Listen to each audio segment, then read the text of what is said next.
कहीं तो झोपड़ी गरीब की जलाई गई, कहीं मजलूम की इज्जत सड़क पे लाई गई, और दवा के नाम पे धोखे से जहर देते हैं। सितम की हद है कि बच्चों की जान लेते हैं। ये बच्चों की जान लेने पर उतारू हो गई है सरकार। और ममता बनर्जी ने बोल भी दिया कि जी हम नहीं करेंगे, टेक्निकली वो वैसा कर नहीं सकती।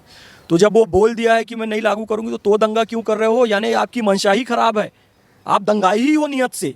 आपको इस देश में रहना पसंद ही नहीं है, इस देश की खुशहाली पसंद नहीं है, इस देश की समृद्धि पसंद नहीं है। 1990 में जो कश्मीर में हुआ हिंदू भाइयों के साथ, वो दोहराया जा रहा है।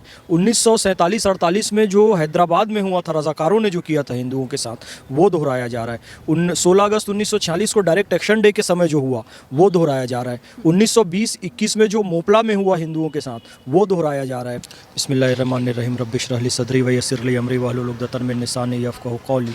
भारत माता की जय, वंदे मातरम। हम जिस देश में रहते हैं वहाँ बहुसंख्यक हिंदू हैं, और मैं ये अच्छे से जानता हूँ कि हमारा देश धर्मनिरपेक्ष इसीलिए है, सभी धर्मों को सम्मान इसलिए मिलता है क्योंकि यहाँ पर बहुसंख्यक जनता हिंदुओं की ही है। और वो हिंदू अपने ही देश में शरणार्थी बन जाएं, कितने शर्म की बात है कि ममता बनर्जी की सरकार में दंगे हो रहे हैं, फसाद हो रहे हैं, लोग बेघर हो रहे हैं। आरोप कितना घटिया लगाया जा रहा है कि बीएसएफ ये दंगे करवा रही है, पुलिस वाले ये दंगे करवा रहे हैं, पुलिस वालों को तो मारा जा रहा है, पुलिस वालों बीएसएफ को अभी पत्थरबाजी बीएसएफ पे की जा रही है। कश्मीर में वही होता था। यहाँ पर आज भी मुझे दुख हो रहा है कि सनातनी हिंदू भाइयों को दुर्गा पूजा बनाने की स्वतंत्रता नहीं है, उनको अनुमति लेनी पड़ती है वहाँ पर। उन्हें अपने धर्म का पालन करने की स्वतंत्रता नहीं है, अपने घर में रहने की उन्हें स्वतंत्रता प्राप्त नहीं है, अपने हिसाब से अपने बच्चों का लालन पालन करने की स्वतंत्रता नहीं है, अपने हिसाब से वोट देने का अधिकार नहीं। आप नहीं होगा, एक बात वैसी समझ लें और मुस्लिमों को भड़काने वाले समझ लें, अमित शाह जी मस्जिद में नमाज पढ़ाने नहीं जा रहे हैं, ना किरण रिजिजू जी अजान देंगे, वो मुस्लिम ही करेगा। कलमा, नमाज, रोजा, हज और ज़कात मुस्लिम करेगा। इमरान मसूद क्या कह रहा है? कब्रस्तान छीने जा रहे हैं, मदरसे। हम दफन कहाँ होंगे? अरे भाई बहुत जगह है दफन होने के लिए। पूरी दुनिया में सबसे ज़्यादा मुसलमान कहीं सजदा करता है तो भारत भूमि पर। बुझते हुए चंदबासी चिरागों, तुम्हारे ये काले इरादों की दुनिया, ये बुझते हुए जो चंदबासी चिराग है ना, उनके काले इरादों की दुनिया है, उनका दिल काला है। मोदी जी का दिल साफ है। राज ज़माने को ये राज बता देना, चेहरा भी चमकता है जब दिल में सफाई हो। ये कानून मुसलमानों के हक में है। नमस्कार आप सभी का, मैं प्रियंका बख्शी स्वागत करती हूँ आप सबका हमारे चैनल पे। आज मैं बात करूंगी जो बंगाल में एक हफ्ता से चल रहा है, क्या चल रहा है, सबको दिख रहा है, किस तरीके की हिंसा फैलाई जा रही है। बड़े बड़े नेता जो कि बयान देके बैठे हुए हैं कि सबने चुप्पी साधी हुई है। आज मेरे साथ मौजूद है फैज़ खान जी, उनसे मैं बात करूंगी, उनकी क्या राय है, क्या लगता है इसके पीछे किसका हाथ है। बहुत बहुत धन्यवाद सर अपना कीमती समय हमें देने के लिए। किस तरीके से देखते हैं जो बंगाल में एक हफ्ते से चलता आ रहा है और अभी भी चल रहा है, रोक नहीं लगी है? बिस्मिल्लाहिर्रहमानिर्रहीम, रब्बिश रहली सदरी व यस्सिर ली अमरी वाहलुल उक़दतन मिन लिसानी यफ़क़हू क़ौली। भारत माता की जय, वंदे मातरम। देखिए प्रियंका जी, बहुत अफसोस की बात है ये बंगाल में जो कुछ भी घटनाक्रम चल रहा है, क्योंकि हम जिस देश में रहते हैं वहाँ बहुसंख्यक हिंदू हैं, और मैं ये अच्छे से जानता हूँ कि हमारा देश धर्मनिरपेक्ष इसीलिए है, सभी धर्मों को सम्मान इसलिए मिलता है क्योंकि यहाँ पर बहुसंख्यक जनता हिंदुओं की ही है। और वो हिंदू अपने ही देश में शरणार्थी बन जाएं, कितने शर्म की बात है। मुर्शिदाबाद से लगभग 500 परिवारों को अपना घर छोड़कर मालदा की ओर पलायन करना पड़ा है। आज जब हम यहाँ पर चर्चा कर रहे हैं तो वो पानी के लिए तरस रहे हैं, भोजन के लिए तरस रहे हैं। आज रात को उनको आराम करना था अपने घरों में, तो वो खुली सड़कों पर बैठे हुए हैं। ये बहुत ही अफसोस की बात है। 1990 में जो कश्मीर में हुआ हिंदू भाइयों के साथ, वो दोहराया जा रहा है।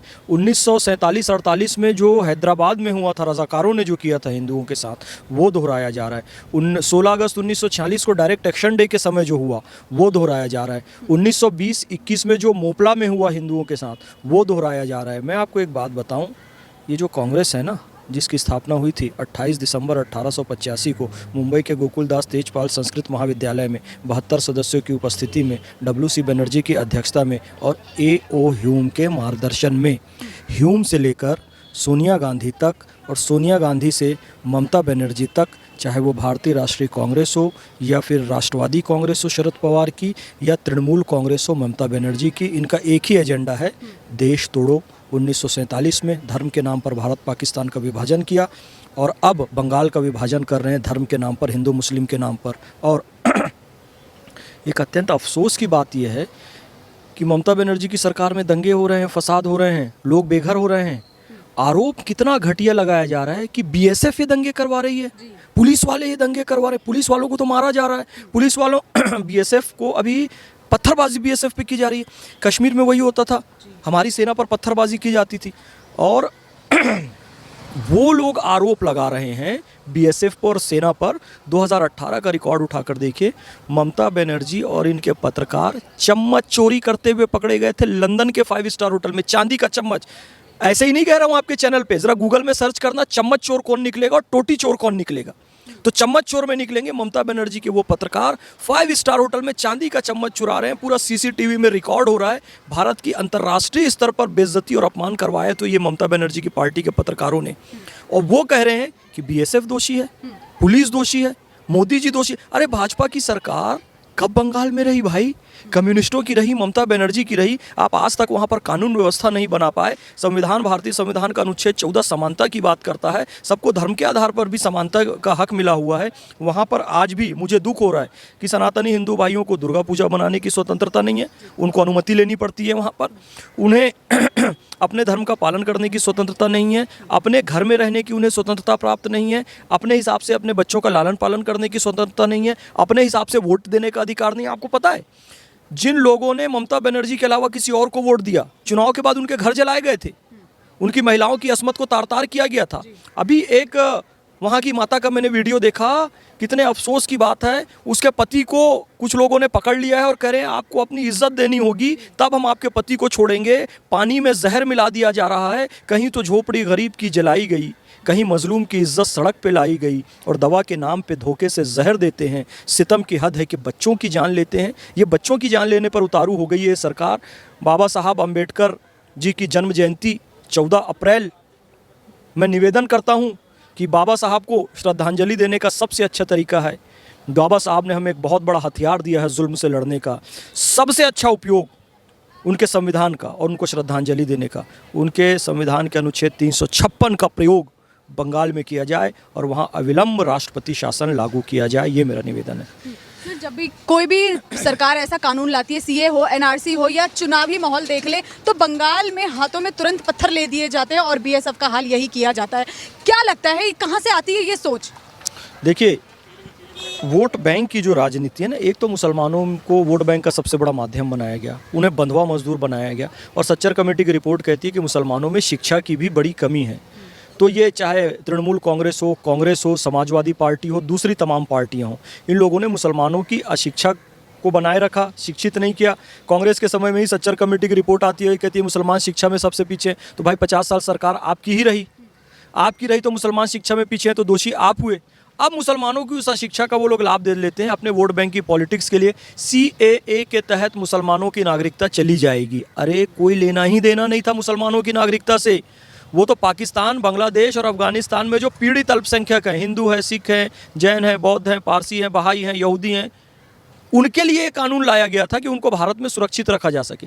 एक भी मुसलमान की नागरिकता नहीं गई। सीए के नाम पर मुसलमानों से प्रदर्शन करवाया गया, मुस्लिम माँ बहनों को सड़कों पर बैठाया गया, जो रोज़गार से जुड़े मुस्लिम युवा थे उनके रोज़गार को छीन लिया गया। सीए के समय से आज तक कई सारे मुसलमान लड़कों के ऊपर केस दर्ज हैं, कई सारे जेल में बंद है। ये कांग्रेस, ये ममता बनर्जी, ये असदुद्दीन ओवैसी, ये मुस्लिम पर्सनल लॉ बोर्ड फिर से मुस्लिम माँ बहनों को सड़कों पर लाना चाहते हैं। किसके नाम पर? ये वक्फ जो एक्ट आया उसके नाम पर। ओवैसी, मुस्लिम पर्सनल लॉ बोर्ड, आप लोग अपनी माताओं बहनों को सड़कों पर लाकर प्रदर्शन करवाइए। आम मुस्लिम खातूनें सड़कों पर क्यों आएंगी? आपके बच्चे इंग्लैंड अमेरिका में पढ़ेंगे और भारत के जो गरीब मुस्लिम हैं वो सड़कों पर तुम्हारे लिए प्रदर्शन करेंगे। उनको क्यों मिथ्या भ्रम में डाल रहे हो? प्रदर्शन कराओ अपने घर वालों से। ये मुस्लिम बच्चों को, ये मुस्लिम माँ बहनों को क्यों हथियार बना रहे हो? जबकि वक्फ एक्ट मुसलमानों के हक में है, अकॉर्डिंग टू इस्लाम है, अकॉर्डिंग टू संविधान है। अमित शाह जी ने कह दिया है वक्फ विशुद्ध धार्मिक प्रक्रिया है। उन्होंने तो इतना प्यूरिफाई कर दिया वक्फ को।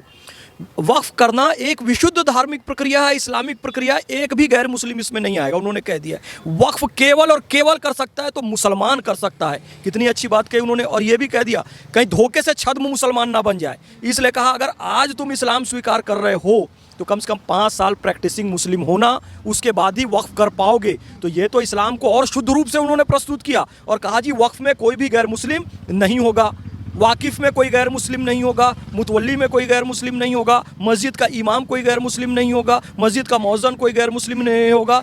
एक बात वैसी समझ लें और मुस्लिमों को भड़काने वाले समझ लें, अमित शाह जी मस्जिद में नमाज़ पढ़ाने नहीं जा रहे हैं, ना किरण रिजिजू जी अजान देंगे, वो मुस्लिम ही करेगा।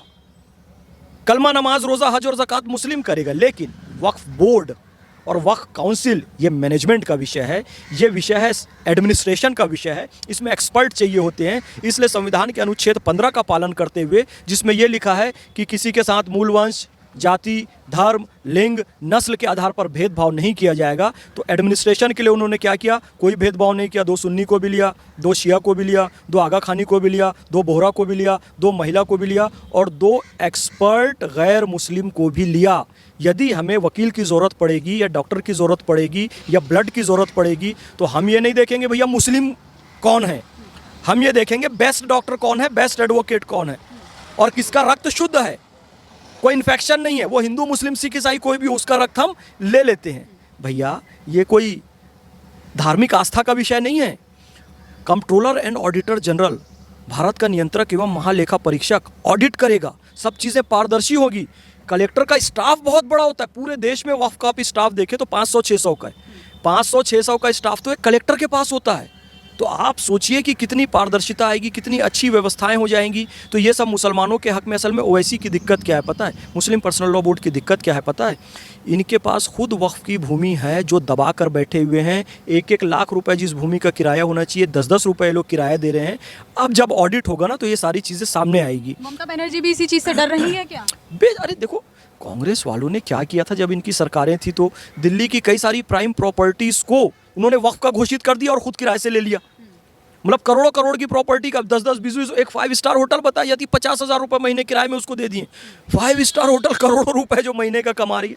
तो ममता बनर्जी भी इससे जुड़ी हुई है। ममता बनर्जी हो, कांग्रेस के नेता हो, AIMIM हो, पर्सनल लॉ बोर्ड के लोग हों, ये सब वक्फ की प्रॉपर्टी पर कब्जा करके बैठे हुए हैं। एक अकेला कुछ एकड़ में फैला राम मंदिर 400 करोड़ रुपए टैक्स पे कर रहा है। छोटी सी जगह में है, देश के हिसाब से देखें तो वक्फ के पास रेलवे के बराबर की ज़मीन है और वो लगभग 100-150 करोड़ रुपए पूरी, इतने लाखों हेक्टेयर भूमि मिलाकर, और कुछ हेक्टेयर में मौजूद अकेले राम मंदिर 400 करोड़ का टैक्स पे करा। यानी कि वक्फ की भूमि का और संपत्ति का जो गरीब मुसलमानों के हक में काम होना था, इस्तेमाल होना था, वो नहीं हुआ है। ये सारे लोग दबा कर बैठे। ओवैसी जो संसद में रो रहा है ना, मुसलमानों के लिए नहीं रो रहा है, वो रो रहा है उसकी प्रॉपर्टी छीनने वाली है इसलिए, क्योंकि अमित शाह जी और किरण रिजिजू जी कितने बार, मोदी जी कितने बार टीवी में आकर बता चुके हैं कि एक भी मस्जिद, दरगाह, खानकाह, मदरसा नहीं तोड़ा जा रहा है, क्योंकि ये बिल रेट्रोस्पेक्टिव नहीं है, जो जैसा है बिल्कुल वैसा ही रहेगा। ये कानून अब से लागू हो रहा है और जिसमें आप डिस्प्यूट करते हो, जी चंद्रशेखर आज़ाद पार्क हमारा, सूरत म्यूनिसिपल कॉरपोरेशन हमारा, अंबानी का घर हमारा, कुंभ की भूमि हमारी, यार इलाहाबाद हाईकोर्ट हमारा, दिल्ली का संसद भवन, तो ये सब पे तो कार्रवाई होगी ना। लेकिन ओवैसी क्या कह रहा है, मस्जिदें छीनी जा रही है। इमरान मसूद क्या कह रहा है, कब्रस्तान छीने जा रहे हैं, मदरसे। हम दफन कहाँ होंगे? अरे भाई बहुत जगह है दफन होने के लिए। पूरी दुनिया में सबसे ज़्यादा मुसलमान कहीं सजदा करता है तो भारत भूमि पर। पूरी दुनिया में मुसलमानों का सिर सजदे में सबसे ज़्यादा काटा जाता है तो बांग्लादेश, पाकिस्तान, अफ़गानिस्तान में, सीरिया में, ईरान में, इराक में मुसलमान सबसे ज़्यादा सजदा भी यहीं करते हैं, सबसे ज़्यादा संख्या में रहते भी यहाँ हैं। मुसलमान इस मिट्टी में सबसे ज़्यादा दफन भी है पूरी दुनिया में। तो हर चीज़, कब्रस्तान भी है, मस्जिद भी है। तो ये भड़काना बंद करो, इसे नाशुक्रापना कहते हैं। अल्लाह का जो नाशुक्रा होता है ना, अल्लाह उसे पसंद नहीं करता है। 2 रकात शुक्राने की नमाज़ पढ़ो वैसी कि अल्लाह ने तुम्हें सरजमीन हिंदुस्तान में पैदा किया जहाँ मुसलमान सबसे ज़्यादा सुरक्षित है। वो तो कहते हैं, ओवैसी साहब तो कह रहे हैं कि जो ये सरकार है मुस्लिम की दुश्मन है, अगर उसका सबूत चाहिए तो ये काला कानून उठा के देख लीजिए। नहीं, ये काला कानून नहीं है। काला कानून उन लोगों के लिए जो वक्फ माफिया हैं, जो ज़मीन के दलाल हैं, जो मुसलमानों का अहित चाहते हैं और गरीब मुस्लिम महिला का हक 1986 में भी छीना था। जब शाहबानों का केस आया तो कोर्ट ये कह रहा है एक गरीब मुस्लिम महिला को खाने के लिए रोटी दे दो। ये इतने निकृष्ट गलीज लोग हैं, संसद में कानून लाकर उस गरीब मुस्लिम महिला के मुंह से रोटी छीन लिए थे कि इसको 50 रुपए भी नहीं देंगे, 100 रुपए भी नहीं देंगे। शर्म से डूब मरो। मुस्लिम पर्सनल लॉ बोर्ड, दुनिया थूकती है तुम्हारे ऊपर इसीलिए कि ये गरीब मुस्लिम महिला के मुंह से निवाला छीन लिया तुम लोगों ने। और आज अपना हितैषी और ये कहा है कि खाक मुस्लिम के हितैषी हैं। और आज मुस्लिम महिलाओं के हक में कि 2 मुस्लिम महिला उसमें रहेंगी, आज बच्चों को रोजगार मिलेगा, युवाओं को रोजगार मिलेगा, बेवाओं के हक में काम होगा, तो आप फिर संसद के कानून को कोर्ट में चैलेंज कर रहे हो। यानी कोर्ट हक में बात करेगा तो आप संसद में कानून बदलोगे, संसद मुस्लिम महिलाओं के हक में बात करेगा तो आप कोर्ट में कानून। यानी कि काले आप लोग हों, बुझते हुए चंदबासी चिरागों, तुम्हारे ये काले इरादों की दुनिया, ये बुझते हुए जो चंदबासी चिराग है ना, उनके काले इरादों की दुनिया है। उनका दिल काला है, मोदी जी का दिल साफ है। राज ज़माने को ये राज बता देना, चेहरा भी चमकता है जब दिल में सफाई हो। ये कानून मुसलमानों के हक में है। सिर्फ ताज्जुब की बात तो ये है कि ममता बनर्जी कह रही है इस कानून को मैं बंगाल में लागू नहीं होने दूंगी, लेकिन बंगाल में ही हिंसा हो रहा है, क्यों? देखिए बार बार हम कह चुके हैं, दो तीन बातें हैं, आप समझिए इस्लामी नुक्ते नज़री से। पैगंबर हज़रत मोहम्मद सल्लल्लाहु अलैहि वसल्लम ने एक डिसीजन दिया अपने समय में, उस डिसीजन को चैलेंज करने वो व्यक्ति गया हज़रत उमर के पास। तो हज़रत उमर ने उसका क्या हाल किया था वो मैं बता नहीं सकता। क्यों? क्योंकि भाई सुप्रीम कोर्ट के डिसीजन को आप हाई कोर्ट में चैलेंज करोगे, ये तो बच्चों वाली बात हो गई। संसद जो कानून बना रही है उसको विधानसभा में चैलेंज करोगे आप, ये तो भारतीय संविधान का उल्लंघन हुआ। और ममता बनर्जी ने बोल भी दिया कि जी हम नहीं करेंगे, टेक्निकली वो वैसा कर नहीं सकती।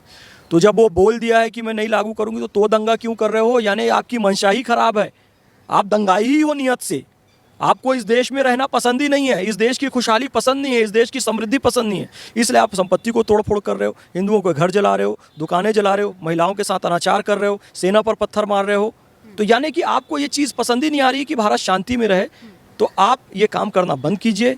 मुसलमानों के हक में कानून आया है, उसे स्वीकार कीजिए। और आपका जो संवैधानिक अधिकार है कोर्ट में पिटीशन दायर करना, वो आप कर चुके हो, तो फिर आप दंगे फसाद क्यों कर रहे हो? मैं तो कहता हूँ ये मुस्लिम पर्सनल लॉ बोर्ड, ओवैसी की पढ़ो, सबको इन लोग को जेल में डालना चाहिए, लोग दंगे करवा रहे हैं।